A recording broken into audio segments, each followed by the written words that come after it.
bismillahi rahmani rahim alhamdulillahi rabbil alamin wa sallallahu ala seydina muhammadin wa sallama asalaamualeykum mbokku téléspectateur u Dakar TV ñu ngi amaat mbégte di jàkkaarloo waat ak yéen di leen présenter seen émission Asrar as-Sawm tey nag ci biir Asrar as-Sawm ñu fas yéene waxtaane lu am solo ñu di ko wax la science infuse ilmu laduni maanaam xam-xam bi nga xam ni nit mën na ko xam te du ko jàng maanaam nit mën na ko xam te du ko yër ci téere dañu seetlu ni awliyaa yi ñu di ko wax wàlliwu yi sufiyanke yi dañuy faral di wax ne am nañ ay xeetu xam-xam yoo xam ne yàllaa leen koy jàngal directement wala ñu di ko jëlee ci malayka yi ay inspiration yu ñuy am tey nag ñu bëggoon ci invité waat suñu kilifa gu tedd gi ñu di ko wax Cheikh Abdallah Fahmi ngir bu gën ñu cee indil ay leeral Cheikh Abdallah Fahmi asalaamualeykum.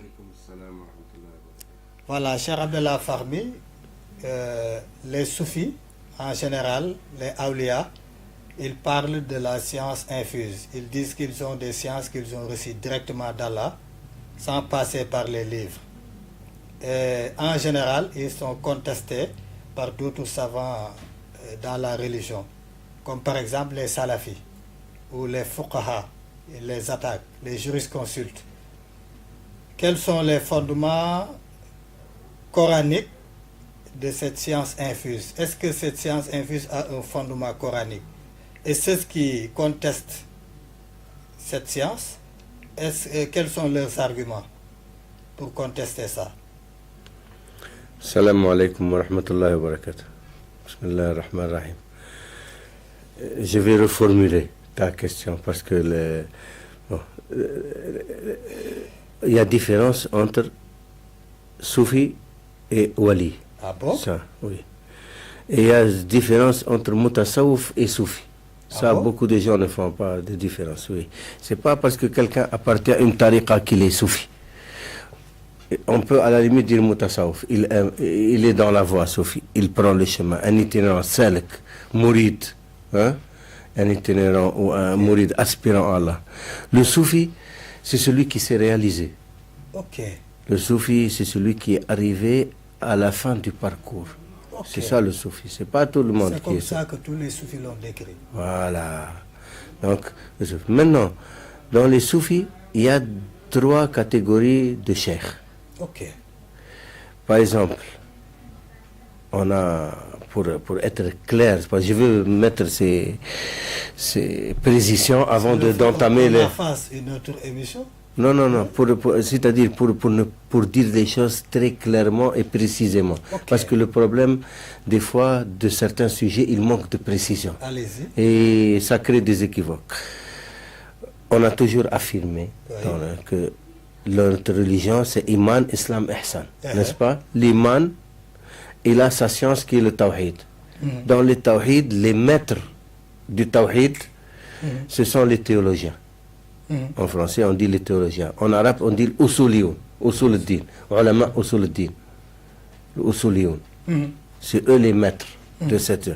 Ghazali était un usuli, Fakhruddin Razi était un usuli, Imam Senussi était un usuli. C'est les maîtres du Tawhid.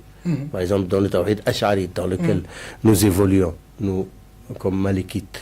Dans le fiqh aussi, il y a des mujtahid, comme l'imam Malik, comme l'imam Abu Hanifa, comme l'imam Shafi'i. Ça, c'est les maîtres du fiqh. Okay. Les autres, c'est les maîtres de Usul al-Din. Voilà, docteurs de la loi. D'accord. Maintenant, ceux qui suivent ces maîtres des écoles, il peut être mutafaqqa, un apprenti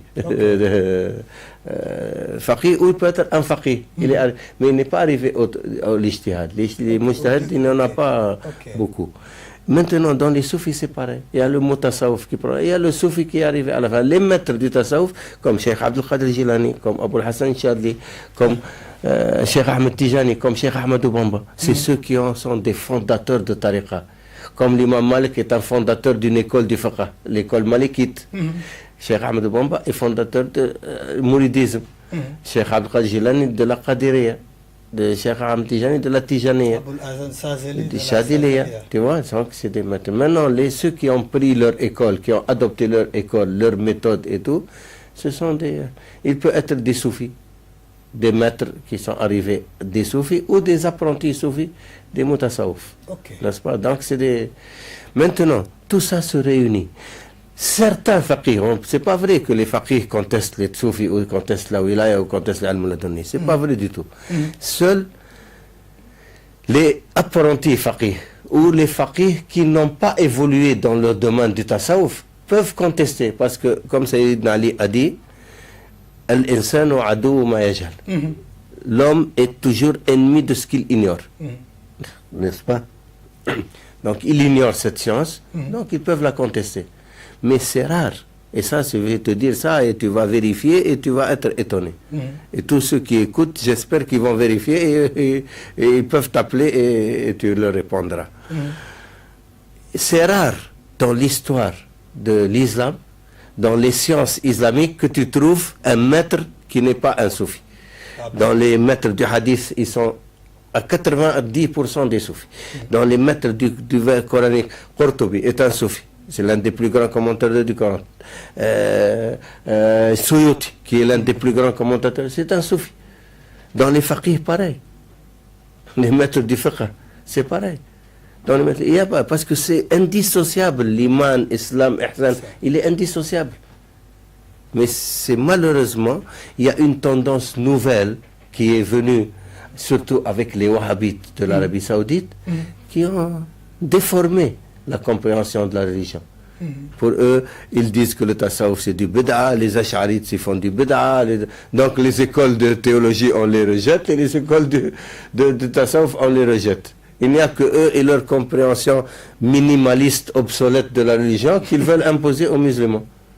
Donc c'est comme si on va laisser la religion de Mohammed ibn Abdullah pour suivre la religion de Mohammed ibn Abdul Wahhab. Eux, ils suivent Mohammed Abdul Wahhab qui est très limité, qui est un demi-savant, et ses disciples sont encore plus ignorants que lui, et ils veulent imposer un carcan au monde islamique, à la mentalité islamique. Et je vais te dire plus grave encore, ceux qui suivent cette école, la majorité, c'est pour les pétrodollars et l'argent des Saoudiens. Sinon, personne ne va croire à de telles absurdités. Ils vont là-bas pour dire, oui, nos compatriotes, ils font du shirk, ils adorent le culte des Khoubour, des tombeaux, des cheikhs et tout. On va leur apprendre le vrai tawhid de Mohammed Abdul Wahhab pour prendre de l'argent. Et malheureusement, ça a créé des problèmes énormes aujourd'hui, dont est sorti Daesh, dont est sorti Nusra, dont est sorti Qaïda et tout ce que tu vois à cause de ces absurdités. C'est quoi l'ilm laduni? Voilà. Maintenant, on a fait le point pour comprendre que ceux qui contestent sont une minorité infime à l'intérieur de l'islam. Bon. Maintenant, l'ilm laduni, personne ne le conteste. Aucun savant digne de ce nom ne peut contester puisque c'est dans le Coran. Allah nous a appris dans Sourate Al-Kahf quand il a envoyé Sayyidina Moussa à Sayyidina Khidr au confluent des deux mers, Majma' al-Bahrain. فوجد عبدا من عبادنا آتيناه رحمة من عندنا وعلمناه من لدنا علما. Il a trouvé un serviteur de nos serviteurs à qui on a accordé une miséricorde de notre part et à qui on a appris et enseigné une science de nous, de notre part. Donc c'est Allah qui l'a enseigné directement. C'est une science que Sayyidina Moussa ne connaissait pas. Alors que Sayyidina Moussa, en tant que prophète, l'un des plus grands prophètes qui a vécu, Sayyidina Moussa, c'est l'un des plus grands prophètes. Le prophète Mohammed sallallahu alayhi wa sallam, il dit que le jour de la résurrection, il sera le premier à sortir de terre.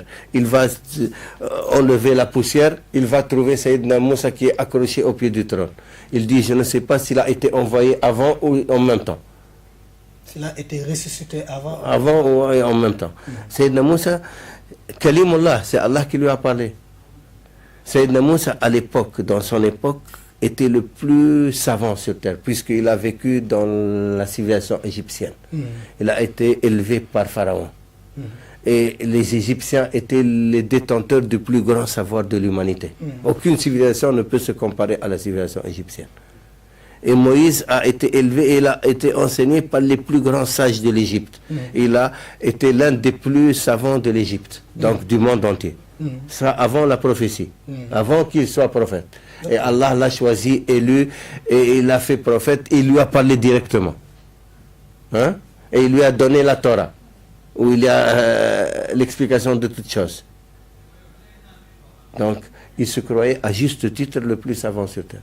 Un jour, il était en train de prêcher pour les fils d'Israël. Alors, ils lui ont demandé qui est le plus savant sur terre, Moïse. Il dit, c'est moi.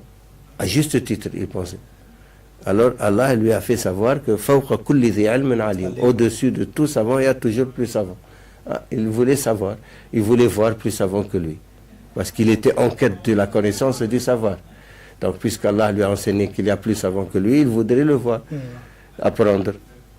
Alors Allah lui a dit, tu vas au confluent des deux mains, tu prends du poisson séché, et là où le poisson ressuscitera, c'est là que tu vas le trouver. Et il est parti avec son élève, son disciple, Josué, Yusha ibn Nun. Effectivement, finalement, ils ont dormi à côté d'un rocher à de l'eau. L'eau a touché le panier où il y avait les poissons. Le poisson a pris et s'est ressuscité. Après, quand il a demandé à manger, Josué lui a dit, ah, j'ai oublié de te dire, Satan m'a fait oublier. Quand on était auprès du rocher, le poisson a ressuscité. Il s'est enfui dans la mer. Il a dit, c'est là ce que je cherche l'endroit. On retourne. Il retourne, il trouve Sayyidina Khidr. On l'appelle Sayyidina Khidr parce que quand il s'est levé, la terre verdoie, l'air pousse. Là où, ouais. Il était pur. Il était pur, il avait bu de l'eau de la vie. De l'eau de la vie. C'est une source de la vie. C'est pour ça qu'il a la longévité. Il vit longtemps. Il vit depuis Sayyidina Ibrahim jusqu'à présent. Et même avant Sayyidina. Il a rencontré Sayyidina Ibrahim. Il a rencontré même le prophète Mohammed sallam quand on était en train de le laver. Il ne savait pas comment il allait le laver. Est-ce qu'il fallait le déshabiller ou le laver avec ses vêtements? Il a entendu une voix et dit il faut le laver avec ses vêtements. Un prophète, on ne le déshabille pas. Et c'était Sayyidina. C'est Sayyidina Ali qui a rapporté ça. Et un jour aussi, Sayyidina Ali et le prophète Mohammed se promenaient. Ils ont rencontré, le prophète parlait avec un inconnu. Et après, il dit Sayyidina Ali, tu sais qu'ici c'est Khidr. Le prophète l'a raconté. Oui. On a dit que le prophète, il n'a jamais rencontré le prophète. Bien, si. C'est dans les récits de l'histoire. Bon, il y a des gens qui n'accordent pas foi parce qu'ils veulent occulter. Parce qu'il y a certains faqih, comme Ibn Taymiyyah et tout, ils disent que Khidr est mort. Alors que pour les saints, il est vivant jusqu'à aujourd'hui. Et même à la fin des temps, il va venir avec le Mahdi. Il va sortir avec le Mahdi. Est-ce que tous les soufis, les grands soufis, il les a initiés? Oui, il le voit et tout. Mais comme je te dis, il y a des gens qui ne connaissent pas cette science, ils ont tendance à rejeter cela. L'homme est un ennemi de ce qu'il ignore. Au lieu de dire je ne connais pas, je n'ai pas cette connaissance, non. C'est pour ça l'imam Malik, il donnait l'exemple. Quand on venait le questionner quelque chose, il dit je ne connais pas, je n'ai pas la réponse à ça. Un jour, on a un de Tunisie, de Kirouan, de Khairawan, qui est venu avec 100 questions. Il lui a répondu sur 30 ou 33 questions. Les 2 tiers, il dit, je ne connais pas, je ne sais pas, je ne connais pas ça. Il a dit, qu'est-ce que je vais dire aux gens qui m'attendent? Il m'a envoyé pour... tu leur dis, l'imam Malik ne connaît pas ça. Et que personne n'ait honte de dire je ne connais pas quand il ne connaît pas. Beaucoup de savants ont honte de dire qu'ils ne savent pas. Même, pas des savants, même des ignorants. Et ils ont honte de dire je ne connais pas. Oui, c'est là le problème. Maintenant, nos frères là qui refusent ces réalités, au lieu de dire on ne connaît pas, c'est pas notre domaine. Voilà, c'est pas notre domaine de compétence. Personne ne te dit, ne t'oblige que ce soit. Par exemple, quelqu'un te pose un problème de mathématiques, une équation de 3e degré ou 2e degré, tu vas répondre. Tu vas dire ça, c'est pas mon domaine. Ou quelqu'un va te demander de médecine ou de physique ou de chimie. Tu vas dire, mais en religion, personne ne te dit non, ça je ne connais pas. Il va tordre... toute la connaissance. Personne n'a la connaissance absolue. Donc, quand il a rencontré Khidr, alors il lui a dit, est-ce que je peux rester avec toi pour que tu m'enseignes ce que Allah t'a enseigné? Il lui a dit, tu ne pourras pas être patient sur ce que tu ne connais pas. Ok, donc la première condition, c'est être patient. Être patient. Il a dit, tu ne pourras pas être... Il a dit, laisse-moi rester avec toi, je vais essayer de faire tout pour être patient. Et ils ont commencé. Il y a eu 3 épreuves, et à chaque fois, Sayyidina Moussa, il l'interpelle. Oui. Non, il ont trouvé des... Il allait traverser un fleuve. Il y avait des jeunes qui avaient une embarcation. Ils ont vu Sayyidina Khidr, il était majestueux et tout, et peut-être ils le connaissaient. Il dit non, non. Il dit combien? Il dit non, non, c'est gratuit. C'est vraiment, vous priez pour nous. Ils l'ont traversé. En route, il a crevé une planche. Il a cassé une planche sans qu'il l'ait vu. Alors Sayyidina Moussa s'est offusqué. Il a dit, regarde ce qu'ils nous font gratuit et toi tu... Il a dit, je ne t'ai pas dit de ne pas poser de questions. Parce qu'il lui a dit, à condition, tu me suis, mais ne pose pas de questions. Jusqu'à ce que je t'informe de ce que tu vas voir. Alors, il a dit, pardon, je ne recommencerai plus. Ils ont trouvé des enfants qui jouaient. Sayyidina Khidr a pris l'un d'eux, il lui a tordu le cou, il l'a tué. Sayyidina Moussa était offusqué. Il dit, tu as tué une âme innocente. Il a dit, je ne t'ai pas dit de ne pas poser de questions. Ah, il a dit, je m'excuse. Après cela, je n'aurai plus d'excuses. Ils l'ont trouvé, il était affamé, assoiffé. Ils sont entrés dans un village. Personne n'a voulu leur donner l'hospitalité. Quand il allait quitter, il y avait une maison un mur qui allait s'effondrer. Sayyidina Khidr a dit, Sayyidina Moussa, viens m'aider, on va le... Ils l'ont fait, ils l'ont réparé. Il a dit, si tu leur demandais un salaire pour ça, moi, on va se manger. Il dit, je ne t'ai pas dit que... maintenant, tu n'as plus d'excuses. Mais je vais t'informer sur ce que tu as vu. Et il lui a expliqué, il lui a dit, l'embarcation, il y avait un roi qui était en guerre, il réquisitionnait tous les navires pour la guerre. Alors j'ai voulu l'avarier pour qu'il leur laisse leurs navires. Parce que c'est des gens bien. Ils travaillent à la sueur de leur front. Et l'enfant là, ses parents sont pieux. Et lui, c'est un mécréant, il va les fatiguer toute leur vie. Allah a voulu le tuer et le remplacer par un meilleur que lui. Et je ne fais rien de moi-même. Ok. Et il est inspiré. Voilà. Et le mur, il a dit, il y a un trésor. Leur père était un homme pieux. Il leur a laissé un trésor. Et tu as vu ce village-là, il n'y a pas de miséricorde. S'ils trouvent maintenant, ils vont leur prendre ça. Donc, il faut qu'ils le trouvent quand il arrive à maturité, pour qu'ils puissent en jouir.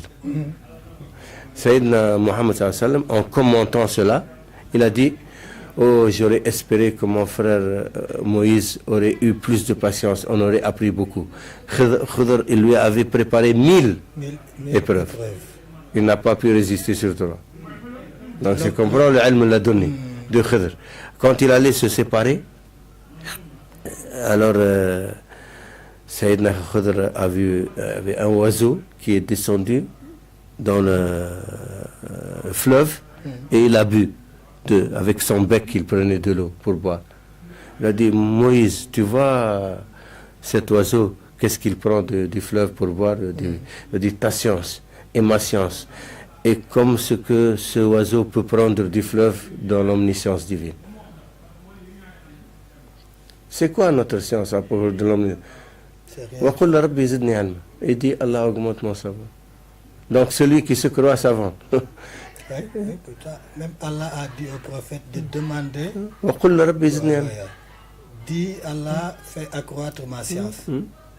Donc la science, c'est ça ce que tu disais tout à l'heure. Les savants, ils se croient être au summum de la connaissance. Ils sont arrivés à leur limite. Ils sont arrivés à leur limite. Celui qui pense qu'il est arrivé à sa limite, il ne peut plus avancer plus loin. Ça, c'est l'orgueil. Même si ce n'est pas des fois de l'orgueil, mais il s'illusionne. C'est-à-dire chacun a ses limites. Il est arrivé à ses propres limites. Il ne peut pas aller plus loin. Il pense que personne ne peut aller plus loin. Parce que lui ne peut pas aller plus loin. C'est pour ça que Sëñ Touba, dans Masalik Jinan, dans l'introduction, il explique. Peut-être qu'un jeune savant peut produire ce que les devanciers n'ont pas pu intégrer. Est-ce que la fine pluie devance l'ondée et la bienfait sont dans la pluie et pas dans la fine pluie? Donc, le prophète Mohammed sallallahu alayhi wa sallam, ceux qui viennent après, à la fin des temps, ça ne veut pas dire qu'ils ont moins de connaissances que... Parce qu'on a vécu plus d'expérience. On a la science des premiers et on vit encore des réalités. Même lui, il disait que j'ai la nostalgie de mes frères. Oui. Ce hadith-là. Oui. J'ai la nostalgie de mes frères. Et les Sahaba étaient étonnés. Ils l'ont dit, qui sont tes frères? C'est pas nous qui combattons avec vous. Il dit non. Vous êtes mes compagnons. Vous avez cru en moi alors que je suis parmi vous. Voilà. Mais mes frères, ceux qui viendront après moi, ils ne m'ont pas vu et ils croient en moi. Parce que nous, on ne croit en le prophète, on n'a pas vu le prophète. Alors qu'eux, ils ont vu les miracles devant eux. Nous, on n'a pas vu les miracles. On nous a raconté, on nous a dit, on a trouvé ça écrit, on y croit. Et puis encore, je te dis, le monde avance. Il y a des faits nouveaux, il y a des inventions nouvelles. Et ça, l'intelligence humaine s'accroît. C'est pour ça que les salafis ont un blocage. Ils pensent avec la pensée des devanciers avant. Donc, pour eux, tout ça, c'est du bida. Tous ceux qui n'ont pas intégré les c'est du bida. Donc, l'être humain ne doit pas avancer, il doit rester au 7e siècle. Alors que non. Dans le rituel, l'ibadat, il n'y a rien à dire. Dans le ibadat, on se conforme à ce qui a été. Mais dans les sciences, si on n'avance pas, on laisse alors les autres. C'est pour ça que aujourd'hui les Américains nous commandent le monde arabe. Regarde comment ils les traitent. Hein? Ils refusent d'avancer. Parce qu'ils refusent, ils restent bloqués. Ils donnent leur argent pour acheter les technologies, pour acheter les armes, ils font de ce qu'ils veulent parce qu'ils restent bloqués. Ils ne sont pas ouverts au monde. Regarde les Malaisiens, c'est des musulmans. Va voir comment est la Malaisie. Elle rivalise avec le Japon et avec les États-Unis. Ils n'ont pas de complexe ni avec les Français, ni avec les Anglais, ni avec les Américains, ni avec les Japonais. Ils ont des instituts de technologie, de physique et tout. Et ils sont meilleurs musulmans que les Arabes parce qu'ils sont plus humbles. Va voir les gens de Brunei. Ils sont plus riches que les gens du Golfe et ils sont plus humbles. C'est l'humilité qui rend les gens... Et le tasawwuf, il t'apprend l'humilité. Il t'apprend à être humble devant Dieu.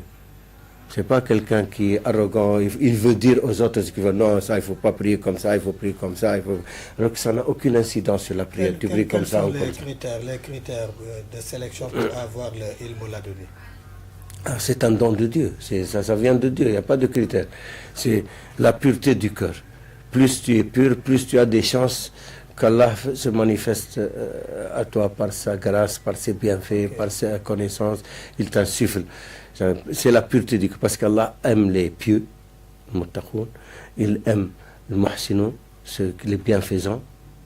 Allah aime les tawaboun, ceux qui font le repentir. Le prophète Mohammed sallallahu alayhi wa sallam et l'amour du prophète Mohammed sallallahu alayhi wa sallam. Plus tu aimes le prophète Mohammed sallallahu alayhi wa sallam, plus tu as des chances d'accéder à cette chose. Le prophète, il dit Ittabi'ouni yahbubkum Allah. Suivez-moi, Allah vous aimera. Donc en suivant le prophète, en suivant la sunna du prophète, en aimant le prophète, en essayant d'imiter son modèle, parce que c'est un modèle. Vous avez en le prophète le meilleur exemple. Donc en suivant le prophète, pas seulement comment il s'habille, ou comment la barbe, ou comment les cheveux, ou comment, par la noblesse de l'âme, par la beauté du caractère, par la générosité, par la bienfaisance, par le pardon, par les mœurs, le makarim al-akhlaq.